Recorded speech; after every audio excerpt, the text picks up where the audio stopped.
From the outside, it looked like Amina was born into a life of glamour.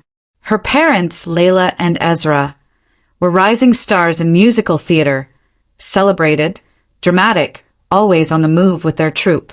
To their audiences, they sparkled. But to Amina, their only child, they were mostly a pair of voices on the phone, distant and fading. She didn't live with them. Instead, Amina was raised by her grandparents, Mama Esi and Papa Kwame, in their modest home above the restaurant Papa Kwame owned. The restaurant was no ordinary place. It had a retro charm, with checkerboard floors, soft jazz playing in background, and walls covered in old show posters and autographed photos. People came from all over town just to taste the jollof, sip spiced cocoa, and soak in the warmth that only Papa Kwame could create. The business did well, and Amina wanted for nothing material. But the one thing she longed for more than all the toys and gifts in the world was her parents. She'd sit by the window after school, backpack still on, waiting. Always waiting. Next time, her mother would say on the phone, "We'll come for you soon, sweetie." They came sometimes, but never to stay. They brought her pretty dresses from Lagos, glittery bracelets from Accra, and once, a snow globe from Paris. They'd ask how school was, kiss her forehead, and vanish before the tea had cooled in their cups. Even during breaks or holidays, they left Amina with her grandparents. "We need time to rest," they always said. "We promise. We'll come back for you soon." Amina believed them. For years, she believed them, until the day she didn't. As Amina grew older, the silence around her parents began to speak louder than their words ever had. She noticed the way Mama Esi's smile would tighten when Layla's name was mentioned. Papa Kwame's voice would shift whenever someone brought up Ezra's latest performance or touring schedule. "They're just busy people," Mama Esi would say as she stirred groundnut soup at the stove. "They're doing their best." But her tone didn't match the words. Amina heard what wasn't being said. At school, Amina would watch other kids with their parents, mothers holding hands at the school gate, fathers lifting toddlers onto their shoulders. The simple things like eating ice cream or being pushed on a swing felt like impossible dreams. She'd sit in the back seat of Papa Kwame's car after school, peering out the window and wondering, why not me? Still, she tried to focus on the good. The warm scent of kenki wafting through the restaurant, the laughter that echoed when Papa Kwame's old friend stopped by, and Mama Esi humming church songs as she folded laundry. They weren't her parents, but they loved her like she was their own. "I'm sure they'll come back for me soon," Amina would whisper to herself at night. But even as she said it, the hope didn't sound quite as strong as it used to. Amina's 12th birthday felt like magic. For once, Layla and Ezra arrived without warning, bursting through the front door with balloons, bags, and broad smiles. "Amina, darling!" Layla cried, sweeping her into an embrace. Her perfume was familiar, sweet, powdery, the scent of someone who never stayed long. Ezra grinned. "Wouldn't miss it for the world, kiddo. Happy birthday." Amina's heart soared. She couldn't stop staring at them, afraid that if she blinked, they'd vanish again. They spent the whole day together. First the amusement park, where Layla screamed louder than Amina on the roller coaster. Then lunch at a lakeside cafe. They even sat through her piano recital at home, clapping like proud parents. No phones, no glancing at the clock. For the first time, Amina felt like she had a real family. As evening fell, Mama Esi gently said, "Time for bed, love. Big day." Amina lingered on the staircase. "You'll still be here tomorrow, right?" Layla and Ezra exchanged a quick glance. Ezra stepped forward with a smile. "Of course, sweetheart. We'll see you in the morning." Amina went to bed with a heart full of joy, unaware that the truth was waiting just downstairs. Sometime after midnight, Amina woke up thirsty. The house was quiet except for the distant hum of the refrigerator. She tiptoed toward the kitchen, but paused when she heard voices, raised sharp, coming from Papa Kwame's office. She crept closer, heart thudding. "You abandoned your daughter for 12 years, Papa Kwame's voice boomed. And you still haven't taken her home. How can you stand there and lie again? Please, Baba, Layla's voice cracked. You don't understand. Oh, I understand perfectly, he cut in. I gave you money to build that eco-village of yours on one condition. You take Amina and be a family. But there haven't been any tours for years, have there? Amina froze. No tours? Ezra's voice was cold. Let's stop pretending. We never wanted a child. I told you we should have terminated, Layla snapped. But no, you said we'd make it work. Amina covered her mouth, the hallway spinning. I've never loved that child, her mother spat. She ruined everything. Papa Kwame's voice trembled with fury. I thought parenthood would change you. I hoped you'd grow. Oh, spare us, Layla scoffed. You wanted a granddaughter? Fine. You raise her. There was a chilling silence. Then Papa Kwame's voice came, still cold. Fine, but don't come back for more money. I'm done funding your lies. Footsteps thundered toward the door. Amina ducked behind the sofa, just in time. Through the gap near the floor, she saw her parents storm out, slamming the door without a backward glance. They were gone. Back in her room, Amina collapsed onto her bed, tears streaming silently into her pillow. Everything that had once felt warm and bright now burned with betrayal. That perfect day, the smiles, the gifts, the laughter, it had all been an act. They never wanted me. The words echoed louder than any scream. She wept until her throat was raw and her eyes swollen. The sun rose, but she didn't notice. When Mama Esi knocked gently the next morning, Amina barely managed to croak, I'm not feeling well. Mama Esi touched her forehead, frowning. You're warm. Probably just all the excitement yesterday. Rest, darling. Amina nodded and curled deeper under the covers, hiding from the world. That day, something inside her shifted. Amina no longer hoped for her parents to return. The illusions were gone, replaced by a quiet sadness and a growing strength. She told no one what she heard. It was a burden she would carry alone. But that night marked the end of her innocence. Life went on. 3 years passed. Amina buried herself in schoolwork, helped Papa Kwame in the restaurant, and smiled when she had to. But she never mentioned that night. Not once. Her grandparents never brought up her parents either. The house stayed warm.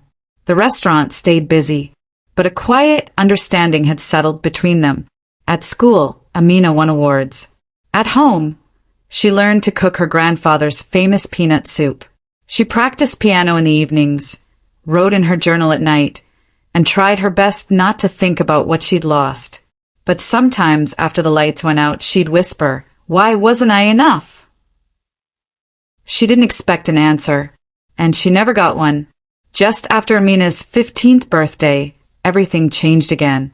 It was a rainy Thursday when the school principal knocked on her classroom door. Amina, he said softly, can I speak with you outside? In the hallway, his face was pale, his voice even softer. There's been an accident, a train derailment. Your grandparents were on board. Amina stared at him, the world around her fading. No, she whispered. No, that can't be. But it was. The next few days passed in a blur of black clothing, casseroles from neighbors, and people whispering condolences she could barely hear. She moved through it like a ghost, hollow and numb. She didn't cry at the funeral, not because she wasn't broken, but because the grief was too deep to reach the surface. And then they came, Layla and Ezra. Amina hadn't seen them since that night 3 years ago. They showed up at the burial with dry eyes and stiff expressions, speaking more to the lawyers than to her. I suppose we'll take the girl now, Layla muttered to Ezra as if Amina were a suitcase instead of a person. And just like that, she was uprooted again. To Amina's surprise, her parents were almost kind. They gave her a room, let her pick the furniture. Ezra even took her shopping once, offering her an awkward but genuine smile. We want a fresh start, Layla said one evening as they sat in the living room. Her voice was unusually soft. We know we've made mistakes, but we want to fix things now. Amina nodded. She wanted to believe it. For a few weeks, life seemed calm. They had dinner together. They asked about her classes. Ezra complimented her cooking. Layla offered to braid her hair one Saturday. And for the first time in years, Amina felt a flicker of hope. Maybe losing her grandparents had woken something in them. But late at night, when she passed their bedroom door, she sometimes heard them arguing, low, tense whispers. She ignored it. She had to. One night, unable to sleep, Amina crept downstairs for a glass of water. She stopped at the kitchen doorway when she heard her parents' voices. Sharp, angry, and too familiar. "This is your fault," Layla hissed. "We're losing money because of that stupid meditation hut you insisted on." "My fault." Ezra snapped. "You're the one who blew thousands on organic bedsheets. We've been bleeding money for years. And now we're stuck with her," Layla spat. "I thought her grandparents would have left her a fortune." "They didn't leave nearly enough," Ezra muttered. Amina backed away, quietly, heart thudding. So that was it. All the kindness, the fake warmth, the sudden interest in her life. It had all been about money. Again, Amina returned to her room, closed the door, and stared at the ceiling. This time, the hurt didn't bring tears, only resolve. After that night, everything changed, at least for Amina. Her parents still played their parts, still smiled, still asked about her day, but the mask had slipped, and now she could see the lines beneath it. She answered their questions with short replies. She smiled when expected, but deep down, she was shutting down again. The difference now was this time she wasn't hoping. One evening, she sat on the balcony alone, staring at the fading sunset. In the distance, she could hear her parents arguing again, this time louder. She didn't listen. She didn't care. She picked up her phone and messaged her old boss from the cafe near her grandparents' home. "Do you have any open shifts? I need work." The reply came within minutes. "For you?" "Always." Amina started working weekends and after school. The cafe became her new sanctuary, quiet, warm, filled with people who didn't expect her to pretend. One afternoon, as she swept under a table, Annie Miriam, her boss, placed a hand on her shoulder. "You're not like other girls your age," she said. Amina smiled faintly. "I had to grow up early." "You're doing just fine, my dear. Don't let anyone make you think otherwise." And for the first time in a long while, Amina believed that maybe she was. The months rolled by. Tension at home grew louder. Layla and Ezra fought constantly, sometimes forgetting Amina was even in the room. Their once glamorous eco-village was collapsing under bad debt and worse decisions.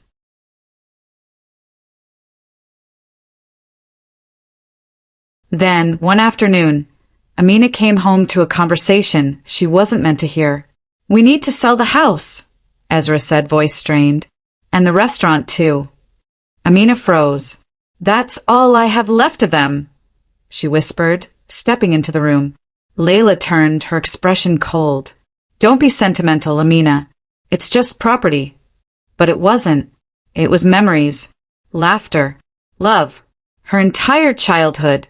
She watched strangers cart away the furniture Papa Kwame had carved himself. Family photos disappeared into boxes. The house emptied until it echoed. Her parents said it was for the best. Amina said nothing. But inside, she was mourning again. Despite everything, Amina threw herself into her studies. She worked long shifts at the cafe, studied late into the night, and somehow managed to graduate early at 17. Her GPA was high, her motivation higher. One night, she brought up college over dinner. Layla barely looked up from her plate. "College? Do you have any idea how expensive that is?" Ezra scoffed. "Your grandfather said he saved money for you, but clearly that was just another lie." You're being naive," Layla said flatly. "You can't afford college. Focus on working." And so, Amina returned to the cafe full-time. She didn't cry this time. She didn't beg. Ina clenched her jaw. "He wouldn't lie to me." She just got back to work, wiping down tables with quiet determination. It wasn't the life she had dreamed of, but it was hers. And somehow she knew. It wouldn't be the end of her story. Amina turned 18 on a gray Tuesday. She woke up early, dressed quietly, and made her way downstairs. No cake. No cards. No happy birthday. "Oh, is that today?" Layla asked, barely glancing up from her phone. "Well, have a good day at work." Amina nodded, heart heavy, and left without another word. But at the cafe, something unexpected awaited her. Streamers hung near the counter, and a tiny cake sat waiting beside the espresso machine. Her co-workers grinned as she walked in. "Happy birthday, Amina." Auntie Miriam beamed, lighting a candle. "Make a wish, my girl." Amina blinked in surprise, then smiled genuinely. She hadn't expected anything. Yet here was a celebration, small but sincere. As they sang, she felt something warm settle in her chest. Maybe family isn't always who you're born to. Maybe it's who shows up for you. She made her wish in silence, blew out the candle, and laughed for the first time that day. The very next day, her phone rang while she was clearing tables. A number she didn't recognize flashed on the screen. "Hello," she answered cautiously. "Is this Miss Amina?" a professional voice asked. "This is Mr. Asare, your grandfather's lawyer. I need to meet with you regarding his will." Amina's heart skipped. That afternoon, she sat in Mr. Asare's office as he slid a folder across the desk. "Your grandfather left a trust in your name, which you can now access," he explained. "It includes a substantial fund for your education and living expenses. He set this aside specifically for you." Amina opened the folder with trembling hands. The numbers inside made her eyes blur. She could go to college. She could start over. She could live the life he always believed she was meant to live. Tears streamed silently down her cheeks. "Thank you," she whispered. "Thank you, Grandpa." That evening, Amina returned home and faced her parents. "Grandpa left me money," she said simply. "Enough for college. For everything." Layla's head jerked up. Ezra turned off the TV. "How much?" Layla demanded. Amina told them. Their expressions twisted, from surprise to calculation.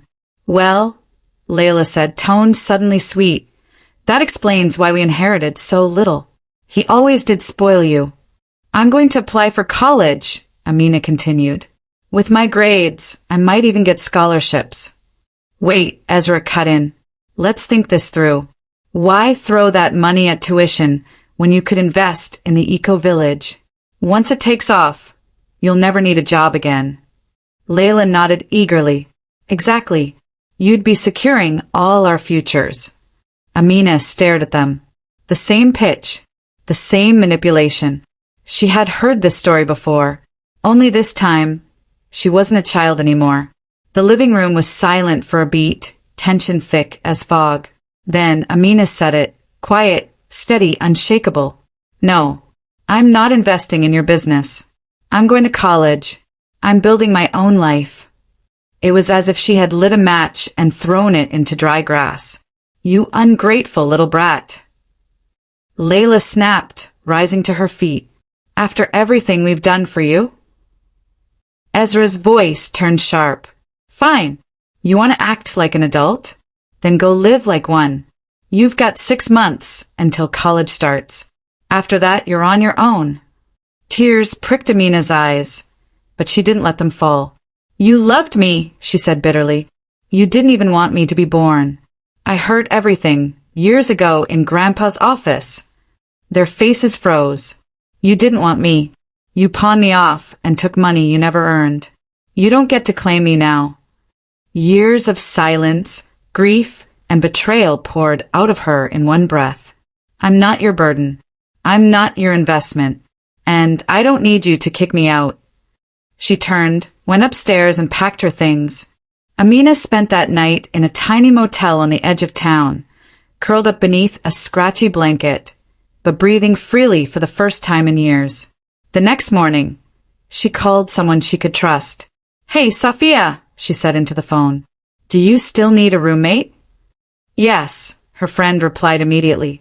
Come today. You can have the spare room. By evening, Amina had moved in. A borrowed mattress, a bag of clothes, and a heart full of resolve. That was all she needed. She blocked her parents' numbers, deleted their contacts. She didn't cry.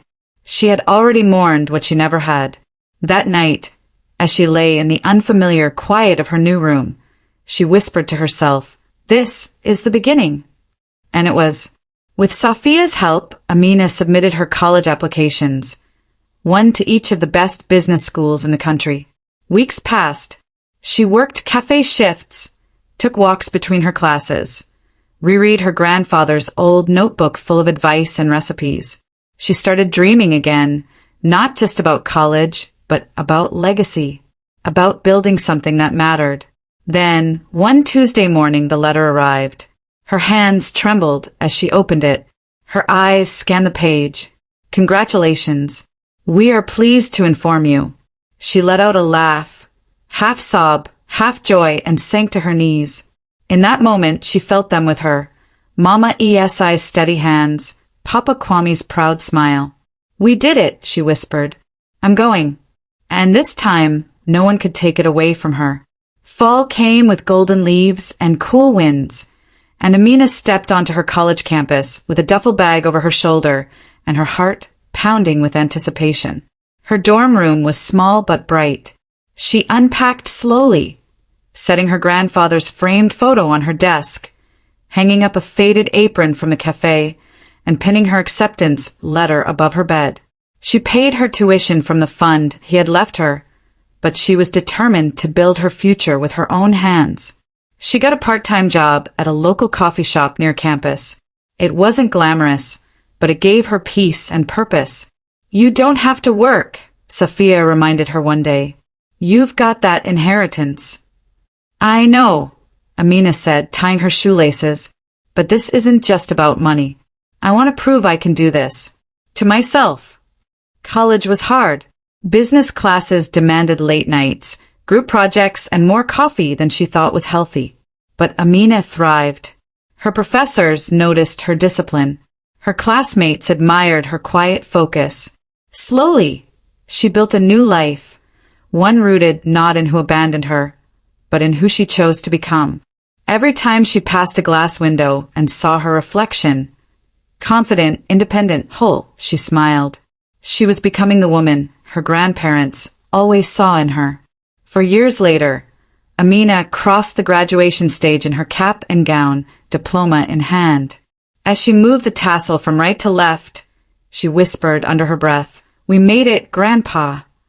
That summer, she took the biggest leap of her life. She opened her own restaurant. She named it Kwame's Place, in honor of her grandfather.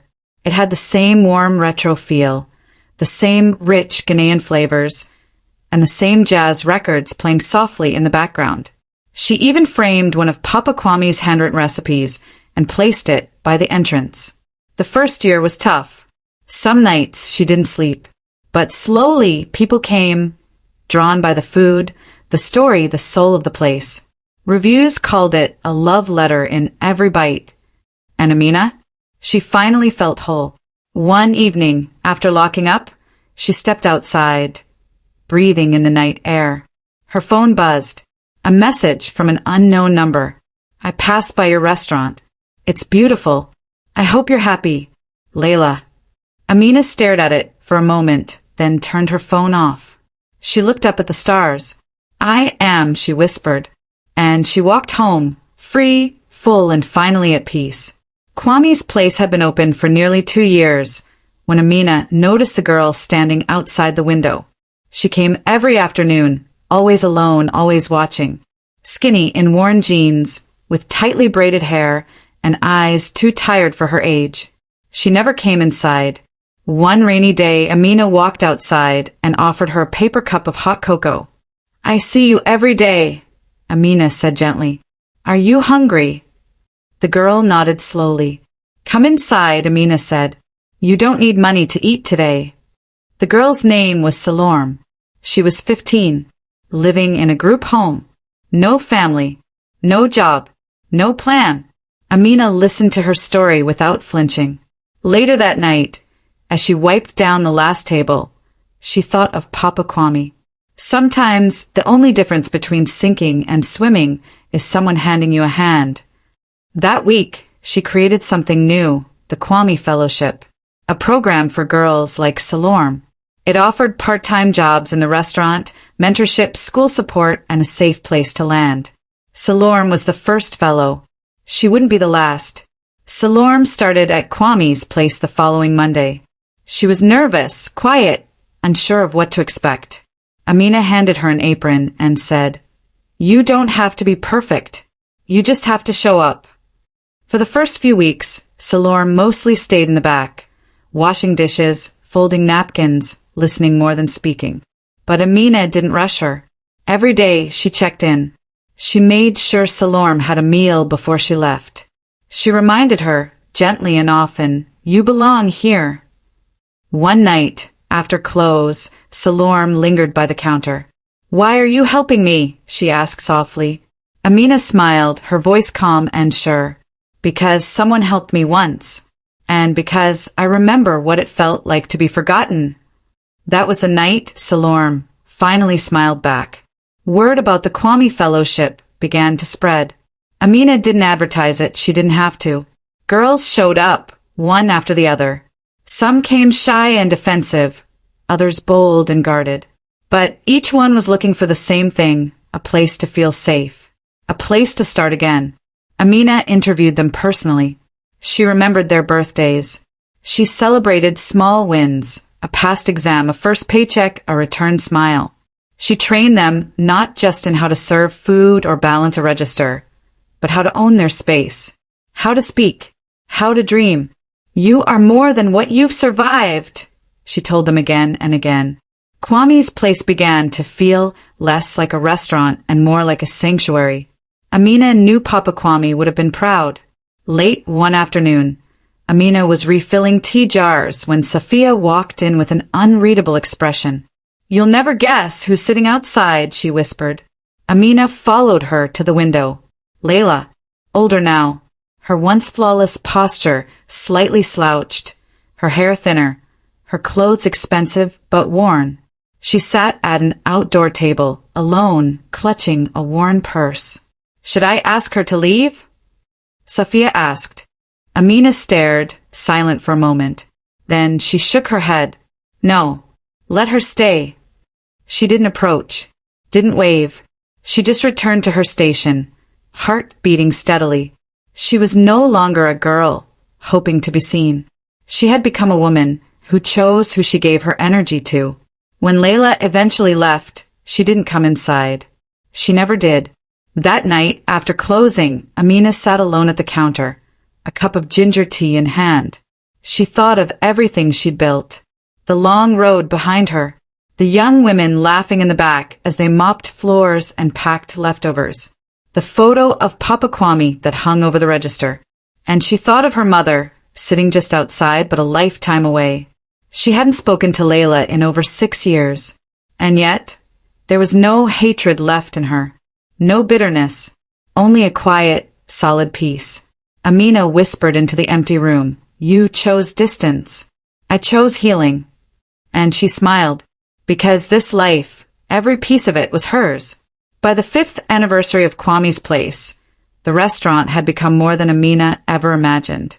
There were regulars who brought flowers for the hostess, couples who had their first dates there and returned each year to celebrate, college students who studied over bowls of wache, and always the girls, Amina's girls, laughing, learning, growing. Salorm had become a shift manager and was taking business classes at night.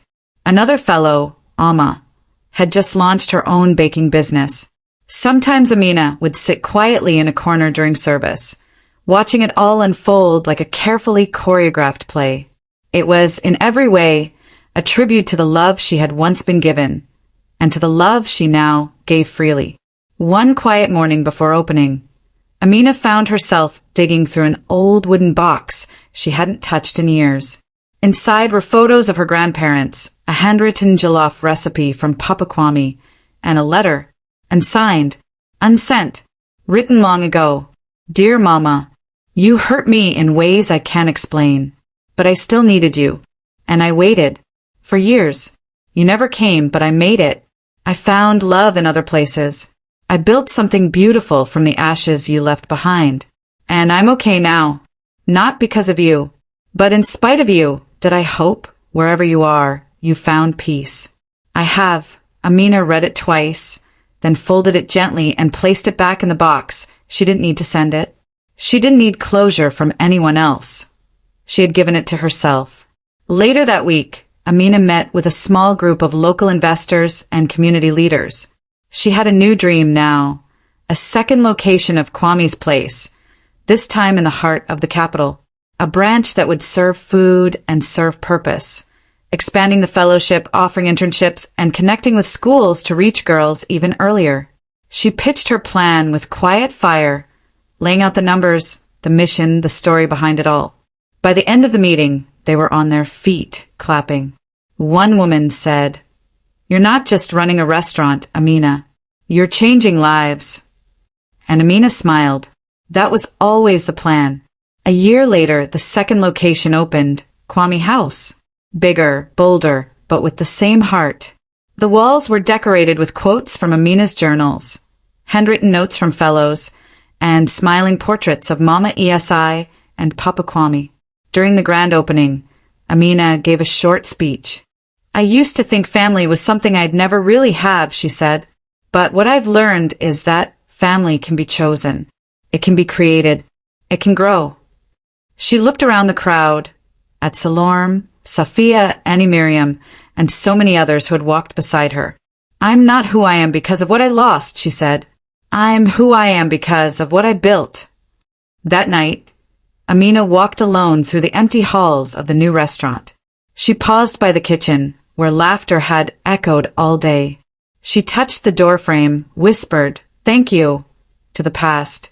Then she stepped outside, into the warm night air. Stars scattered overhead like lanterns. She didn't feel the ache anymore. She didn't feel broken. She didn't feel like she had to prove anything. She just felt home. And that was enough. Because in the end, Amina hadn't just rewritten her story. She had authored a legacy.